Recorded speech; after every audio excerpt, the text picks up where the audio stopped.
मित्रांनो, शेठ लोकांसाठी अजून एक फोल्डेबल फोन लॉन्च झालेला आहे. तुम्हाला माहिती आहे शेठ लोक जे असतात ते फोल्डेबल वापरतात. म्हणजे एक आयफोन असतो आणि मग दुसरा असतो तो फोल्डेबल असतो. आणि आत्तापर्यंत सगळ्यात त्यांचा पॉप्युलर म्हणायला जाईल तर तो होता सॅमसंगचा Z Fold. हा आहे Z Fold 5. आणि त्याच्यानंतर OnePlus Open आला, जो मी सुद्धा वापरत होतो. इनफॅक्ट गेली 1.5-2 वर्ष मी फोल्डेबल फोन खूप जास्त वापरतोय. आत्ता माझा डेली ड्रायव्हर जो आहे हा OnePlus Open आहे, पण मी खूपच लवकर शिफ्ट होणार आहे Vivo X Fold 3 Proला. काय जबरदस्त फोल्डिंग फोन आहे. म्हणजे हातात घेतल्यानंतर एक तर फॉर्म फॅक्टर असं वाटतो की तो फोल्डेबल नाही, नॉर्मल कॅन्डी बारच आहे. तुम्ही जर का दुसरे 2 फोनशी कम्पेअर केलं तर हा जो आहे ना, हा खरंच खूपच बारीक आहे. हे बघा, बारीक म्हणजे पातळ आहे, सड पातळ आहे. आणि वजनाला सुद्धा हातात घेतल्यानंतर हलका हा वाटतो. प्रीमियम फील जो येतो, कारण की थोडंसं ना कर्व्ड स्क्रीन मी म्हणेन पुढच्या बाजूनी, पण ओव्हरऑल जबरदस्त लॉन्च केलं आहे. आता जर का एखादा महाग 1.5 लाखाचा फोन घ्यायचा आहे तर लोक सॅमसंग घेतील, Z Fold 5 वगैरे घेतील, किंवा OnePlusचे सुद्धा 1.5 लाखाचे फोन घेऊ शकतील. पण काय तुम्ही विवोचा एक फोल्डेबल फोन घेताल का, तुम्हाला सांगतो. आणि तुम्ही हे घेतलं पाहिजे, घेतलं सोडा, ते तुम्ही डिसिजन घ्या, पण तुम्ही ह्याच्याकडे नक्की बघितलं पाहिजे. का तर बऱ्याच गोष्टी ह्या 2 फोन्समध्ये नाही आहेत ज्या तुम्हाला ह्याच्यामध्ये मिळतात.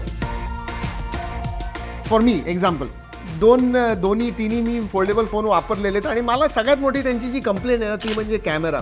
आता ह्या फॉर्म फॅक्टरमध्ये आता हा उघडल्यानंतर किती पातळ होतो बघा, आणि त्याच्यानंतर तो चांगला कॅमेरा याच्यामध्ये फिट करणं म्हणजे अवघड असतं. आणि होते मान्य आहे, इट इज डिफिकल्ट की एकदम पातळ जर का फोन असला, हा 5.2 mm आणि त्याच्यामध्ये चांगले मोठे सेन्सर्स वगैरे बसवायचे म्हणजे अवघड असतात. पण विवोने हे करून दाखवलं X Fold 3 Pro बरोबर. म्हणजे ह्याचा जो कॅमेरा आहे, ह्याची जे पोर्ट्रेट आहे, त्याची जी व्हिडिओग्राफी आहे, नेक्स्ट लेवल आहे.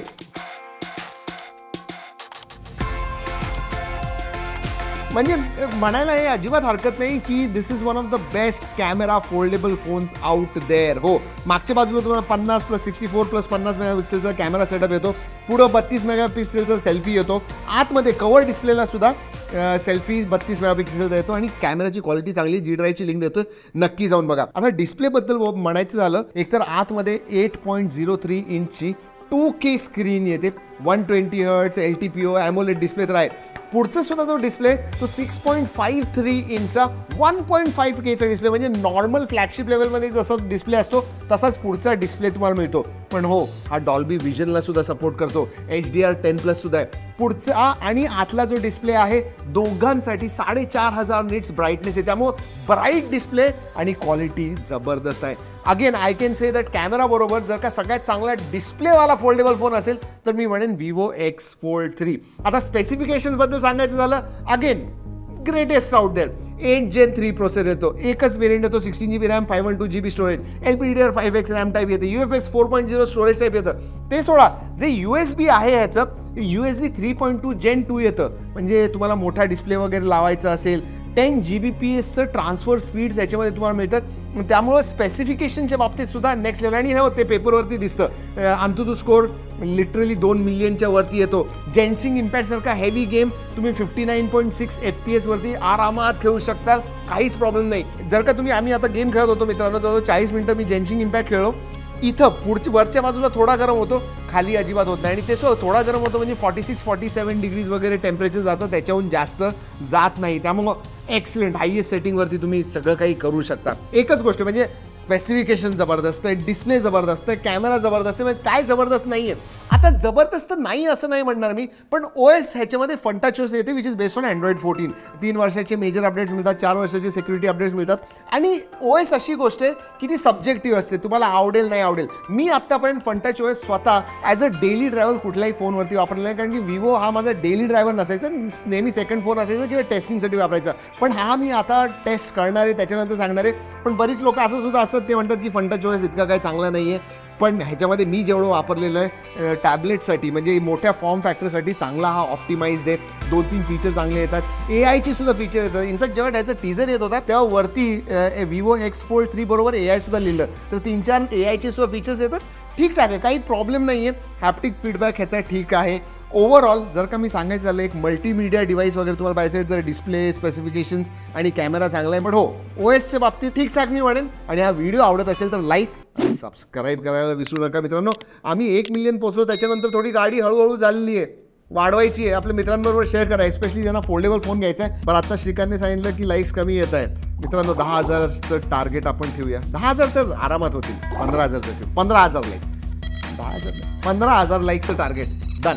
क्वालिटी कशी आहे आता विवोची स्वतःची आर्मर्ड ग्लास येते याच्यामध्ये आणि त्यामुळे पाडून दाखवू. अच्छा मारतो तुमच्यासाठी सुद्धा.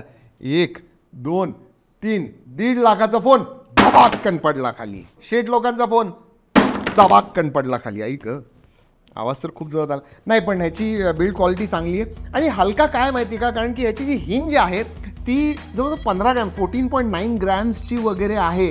विचार करा, कार्बन फायबरची हिंज येते आणि ॲल्युमिनियम अलॉयचे फ्रेम येते, त्यामुळे बिल्ड क्वालिटीच्या बाबतीत काही प्रॉब्लेम नाही. आणि फोल्डेबल असलं की आपल्याला भीती वाटते की डस्ट वॉटरचं काय होईल. IP68चं सर्टिफिकेशन येतं, म्हणजे पावसात वगैरे तुम्हाला काहीही इश्यू येणार नाही याचा.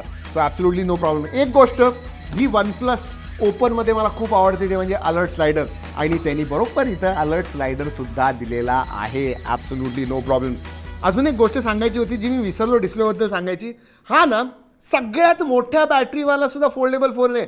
5700 mAhची बॅटरी आहे. फास्टेस्ट चार्जिंग सुद्धा फोन आहे. 100 वॉटचं चार्जिंग आहे. म्हणजे बॉक्समध्ये तुम्हाला 120 वॉटचं चार्जर येतो, पण 100 वॉटचं चार्जिंग सुद्धा मिळतं. ते जाऊ दे, 50 वॉटचं वायरलेस चार्जिंग सुद्धा येतं, जे मी खरंच मिस करतो माझ्या OnePlus ओपनमध्ये. किंवा गाडीमध्ये जातो तिथं माझं वायरलेस चार्जर आहे, पण ठेवल्यानंतर नुसता फोन गरम होतो, चार्ज काही होत नाही OnePlus ओपन. पण हा आता ठेवल्यानंतर नक्की चार्ज होईल आणि ते सुद्धा 50 वॉटनी. So that is great. कनेक्टिव्हिटीमध्ये सगळे मित्रांनो 17 5G बँड्स आहेत, Wi-Fi 7चा सपोर्ट येतो, ब्लूटूथ 5.4 आहे, NFC आहे, IR ब्लास्टर सुद्धा आहे. म्हणजे काय पाहिजे, सगळं काही आहे. इन डिस्प्ले फिंगरप्रिंट सेन्सर येतो आणि 1 नाही 2, आणि ते सुद्धा अल्ट्रासॉनिक. हो, जनरली आता ह्यांच्यामध्ये बघितलं ना तर साईड माउंटेड येतो, पण ह्याच्यामध्ये तुम्हाला पुढं इथं इन डिस्प्ले फिंगरप्रिंट सेन्सर मिळतो आणि आतमध्ये इथं सुद्धा मिळतो. विचार करा, अल्ट्रासॉनिक तो सुद्धा. तर सेन्सर्सच्या बाबतीत सुद्धा सगळे सांगण्याचा उद्देश हेच होतं की तुम्ही जर का विचार करत असाल फोल्डेबल फोन घ्यायचा तर विवो X Fold 3 हा X Fold 3 Pro हा माझ्या हिशोबाने the best foldable phone out there. एक गोष्ट मात्र नक्की आहे, सेकंड हाफ ऑफ 2024मध्ये बरेचसे फोल्डेबल फोन्स लॉन्च होणार आहेत आणि विवो X Fold 3 Pro नक्की एक बेंचमार्क सेट करतं की ह्याच्या खाली तुम्ही जाऊ शकत नाही. तर जर का तुम्हाला लॉन्च करायचा आहे चांगला फोल्डेबल फोन, ह्याच्याहून चांगला तुम्हाला लॉन्च केला पाहिजे, नाहीतर लोक विवोकडे वळतील बरं का, सॅमसंग आणि OnePlus वर. नक्कीच. तुम्हाला काय वाटतं, कसा वाटला हा व्हिडिओ, कसा वाटला हा फोन, खाली कमेंट्समध्ये नक्की सांगा. अजून काही असेल फीडबॅक द्यायचं असेल तर comments are open for you. चला मित्रांनो, या व्हिडिओमध्ये एवढंच. पुढच्या व्हिडिओपर्यंत जय हिंद, जय महाराष्ट्र.